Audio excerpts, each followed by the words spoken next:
दोस्तों, अगर आपको कोई भी केस डिस्ट्रिक्ट कोर्ट में या फिर सेशन कोर्ट में चल रहा है और आपका ये जो वकील है अब उसने आपको बताया हुआ है कि आपकी जो डेट है वो आज लगी ही थी या फिर 2 दिन के बाद लगी हुई है, इस तरह से अगर आपको डेट बताता है और आप ये वेरीफाई करना चाहते हैं कि हमारा जो वकील है वो सही बोल रहा है या फिर झूठ बोल रहा है, इस चीज़ को आप खुद वेरीफाई कर सकते हैं।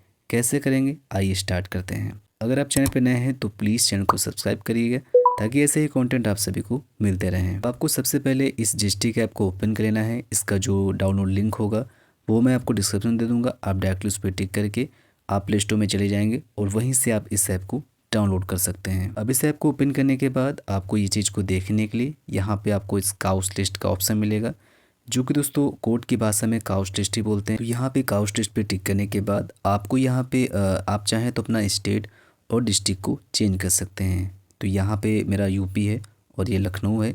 अगर आपका कोई और स्टेट और आपका अगर कोई डिस्ट्रिक्ट अलग है तो आप इस पर टिक करेंगे, सारा कुछ यहाँ पे आ जाएगा और आपको वहाँ पे अपने हिसाब से सिलेक्ट कर लेना है।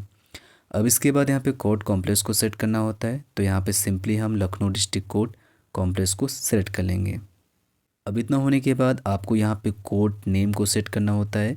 तो ये जो आपका वकील है अगर आपको बताता भी है कि भैया ये जो डेट है आपके केस की इस तारीख में लगी है, तो वहाँ पे अगर आपको बताता है और वो खुद से बताना भूल जाता है कि कौन से कोर्ट में लगा हुआ है, तो वो आपको वहाँ से पूछ लेना है कि भैया जो हमारा केस की डेट लगी हुई है कौन से कोर्ट में लगी है, तो वहाँ पे वो आपको बताएगा। तो यहाँ पे हम सिलेक्ट कोर्ट नेम पे टिक करेंगे। यहाँ पे आपको कोर्ट नेम को सेट कर लेना है।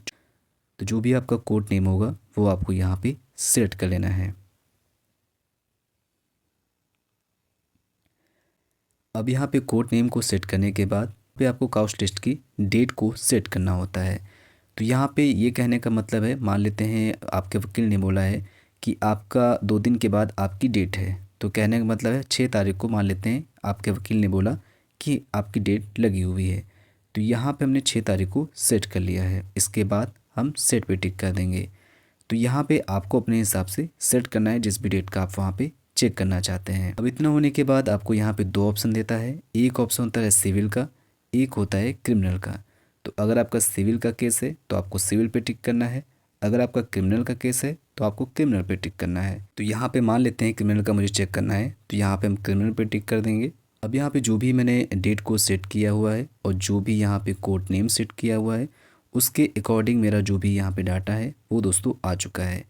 अब यहाँ पे हम थोड़ा सा ऊपर की ओर स्क्रॉल करेंगे। अब स्क्रॉल करने के बाद आपको यहाँ पे पार्टी का नेम लिख के आ जाएगा, जैसे कि ये आपको दिख के आ जाएगा स्टेट ऑफ यूपी वर्सेज जो भी नाम होगा आपको यहाँ पे मेंशन होगा। तो इस तरीके से आप वेरीफाई कर सकते हैं कि आपका जो केस है उस डेट में लगा था या फिर नहीं लगा था, और या फिर वहाँ पे एडवोकेट अगर नेम कोई लिखा होगा या फिर मेंशन किया होगा ऑनलाइन तो वहाँ पे एडवोकेट का नाम भी आ जाता है। तो यहाँ से आप इस तरीके से पता कर सकते हैं। तो इस तरीके से आप लोग खुद यहाँ पे वेरीफाई कर सकते हैं। और अगर आपको थोड़ा सा पीछे का भी देखना हो, मतलब जो बीत गया है उसका भी अगर देखना हो, तो वहाँ पे आप डेट को सेट कर सकते हैं, ठीक है। और अगर आपको 2-4 दिन आगे का भी देखना है तो वो भी आप वहाँ पे चेक कर सकते हैं। इस तरीके से आप लोग आने वाली डेट को या फिर जो भी वो डेट बताता है उस डेट का ब्यौरा दोस्तों यहाँ पे आप चेक कर सकते हैं और खुद से वेरीफाई कर सकते हैं। तो अगर आपको दोस्तों यहाँ पे काउच लिस्ट को देखने में कोई इशू होता है, कोई आपके मन में सवाल हो, तो बेफिक्र होकर कमेंट बॉक्स में लिख सकते हैं और मैं आपके कमेंट को उत्तर जरूर दूंगा। थैंक्स फॉर वॉचिंग दोस्तों, बाय बाय।